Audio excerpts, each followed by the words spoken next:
Morning student. आज हम 9th class के जो 5.1 थी उसका सेकंड सम करेंगे। देखते हैं क्या है।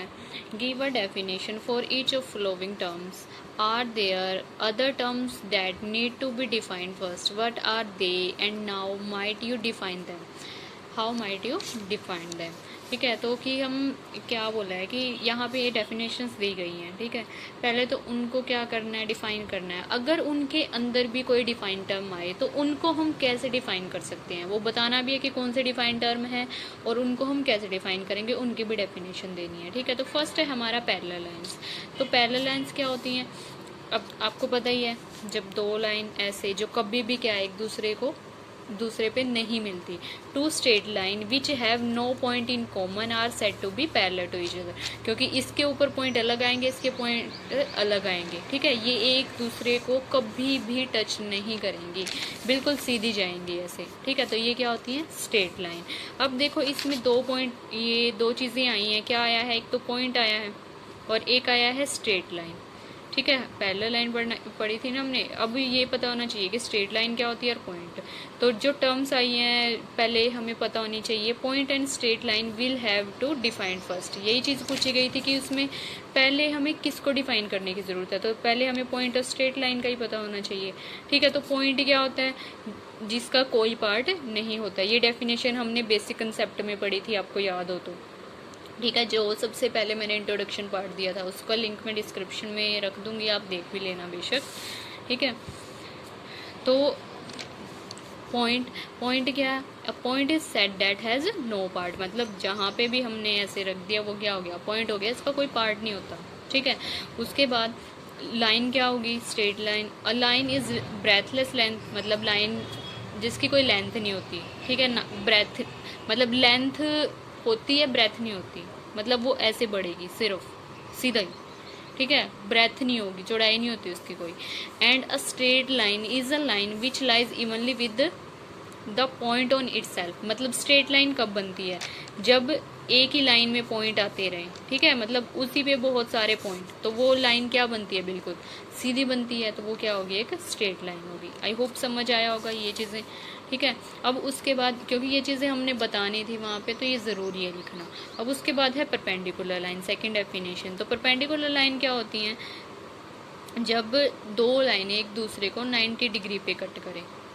ठीक है, 90 के एंगल पे कट करें, उसको हम क्या बोलते हैं, perpendicular line. If one among two parallel it turn by 90। मतलब अगर टू पैरेलल लाइन को क्या कर दिया जाए, रोटेट कर दिया जाए। पैरेलल लाइन में से अगर एक लाइन को हम क्या कर दें, रोटेट कर दें 90 के एंगल पे। सपोज करो यहाँ पे हमारे पास क्या थी, टू पैरेलल लाइन थी। अगर इस वाली लाइन को हम रोटेट कर दें कितने, 90 के एंगल पे, तो ये क्या बन जाएगी, परपेंडिकुलर लाइन बन जाएगी। ठीक है, ये दो पैरेलल लाइन थी, इसको रोटेट किया तो ऐसे ये क्या बना दिया, इसने 90 डिग्री का एंगल बना दिया। ठीक है, तो ये क्या बन गई, हमारी परपेंडिकुलर लाइन। ठीक है, उसके बाद हमें वही कि पैरेलल लाइन होती क्या है, परपेंडिकुलर लाइन हो गई। Parallel line has been defined before, तो पैरेलल लाइन पता होनी चाहिए। तो पैरेलल लाइन क्या होंगी, अभी हम डेफिनेशन करके हटे हैं। ठीक है, यही डेफिनेशन हो जाएगी। उसके बाद रोटेशन एक किस में होनी चाहिए, रोटेशन में भी assume as an institution therefore can not be used. मतलब जहाँ पे 90 डिग्री का एंगल बन रहा हो, या फिर हम एंटी क्लॉक या क्लॉक वाइज किसी चीज़ को घुमाना ही वो क्या हो गया, रोटेशन होगी। ठीक है, किसी चीज़ को घुमाना, वो क्या बन गई, उसकी रोटेशन। उसके बाद है line segment. A line with two and point is a line segment. मतलब लाइन सेगमेंट क्या होता है भाई, जैसे कोई भी दो पॉइंट हैं ए और बी, तो इनके बीच का जो डिस्टेंस होगा वो क्या होगा, लाइन सेगमेंट होगा। ठीक है, अब उससे पहले हमें लाइन और पॉइंट पता होने चाहिए। तो लाइन और पॉइंट की डेफिनेशन हम पहले कर चुके हैं, तो उसको आई थिंक सो डिफाइन करने की बार बार ज़रूरत नहीं है। तो line and point has been defined before, हम पहले लाइन और पॉइंट को डिफाइन कर चुके हैं। ठीक है, अब चलते हैं नेक्स्ट डेफिनेशन की तरफ। नेक्स्ट डेफिनेशन है रेडियस ऑफ अ सर्कल।